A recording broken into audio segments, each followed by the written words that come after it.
Miss Anybody Dean. thinks that we did gold standard medicine in this country from these institutions, look at our children. They're the sickest children in the world. Laura, you say that excuse me, Congressman DeLauro, you say that you've worked for 20 years on getting food dye out. Give me credit. I got it out in 100 days. I'll give you that credit. All right, so let's work together and do something that we all believe in, which is have healthy kids in our country, for God's sake. Miss We can all do Dean. that together. It's not, there's no such thing as Republican children and Democratic children. There's just kids, and we should all be concerned with them. Thank you, Mr. Secretary. Ms. Dean. How do you-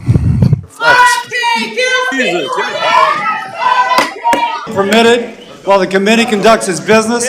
Capitol Police are asked to remove the individuals from the hearing room. Move down the hallway. Ben, why are you getting arrested? Move down the hallway. If you stop, you will be arrested. Kills poor kids in Gaza by buying bombs and pays for it by kicking kids off Medicaid in the U.S. Keep going down. Keep going down the hallway. Ben, how many days have they been starving in Gaza?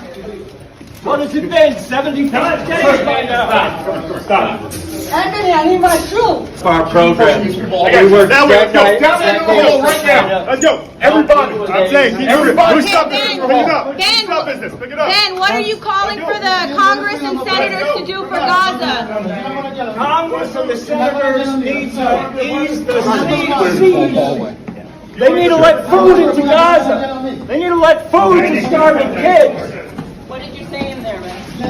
I said that Congress is paying to bomb poor kids in Gaza and paying for it by kicking poor kids off Medicaid in the U.S. Don't let them any closer. Back. Stop. Everybody.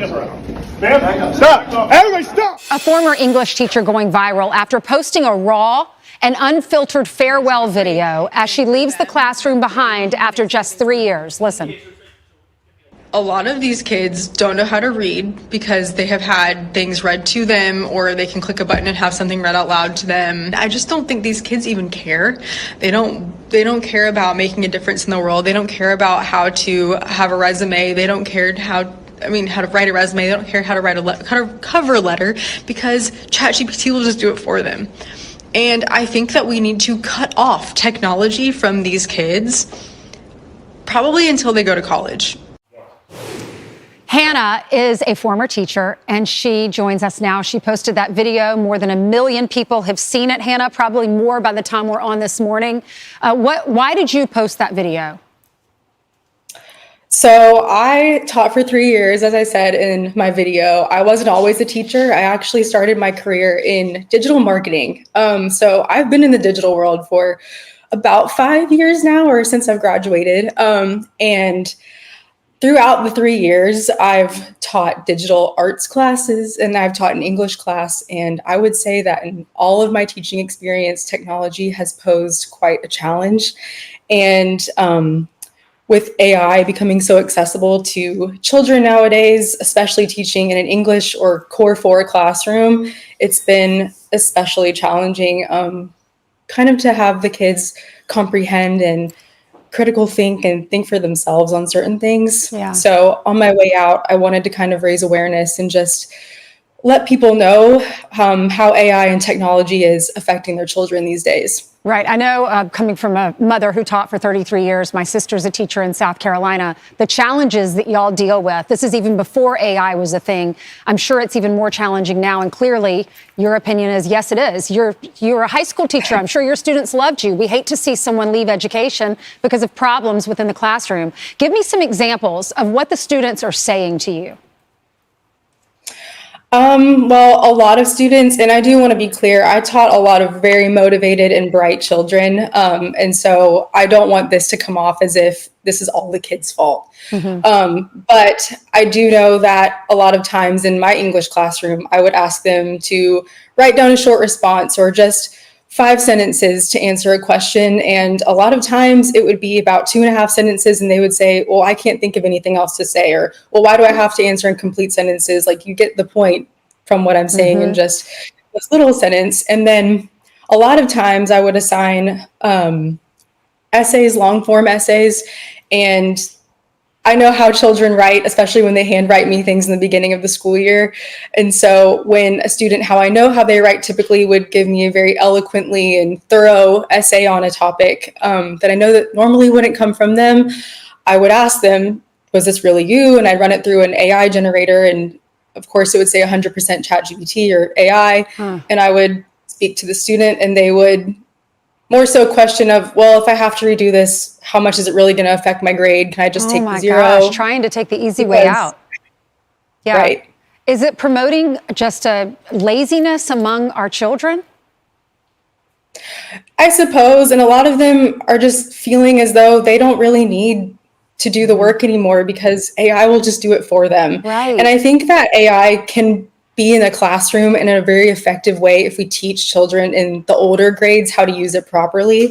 But if we're allowing them this unlimited access in the classroom to use AI, they're not going to do the work themselves. Yeah, I know you're a proponent of getting technology out of our classrooms, getting the phones out of our classrooms. I still can't believe some schools are allowing that. A lot of changes happen in our children's schools all the time, but the latest, the foods that appear on your students' tray at lunchtime might look different in the coming years.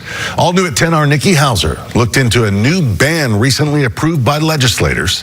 One ingredient, how it affects your family. Icing, right? So cakes, cupcakes. When we think about food kids love, So thinking ice cream, yogurt, strawberry milk. many have one ingredient that makes them so eye-catching. So they do have good consumer appeal. They make things very appealing, but no, they do not provide us any nutrition. Registered dietitian Samantha White is talking about Red 40, a food dye that's been quite under the microscope lately. In April, the Tennessee General Assembly voted to ban the dye from public school programs across the state. It would not include vending machines or concessions, but might affect products like strawberry milk, yogurt, or Jell-O being served. Lawmakers have cited research that says Red 40 contains a known carcinogen and may have links to hyperactivity and depression in children. There have been links that show aggressive behavior in children. So some children are sensitive to food dyes. Again, most children are not. White says food dyes are generally considered safe, though there is data that shows the potential downsides of Red 40.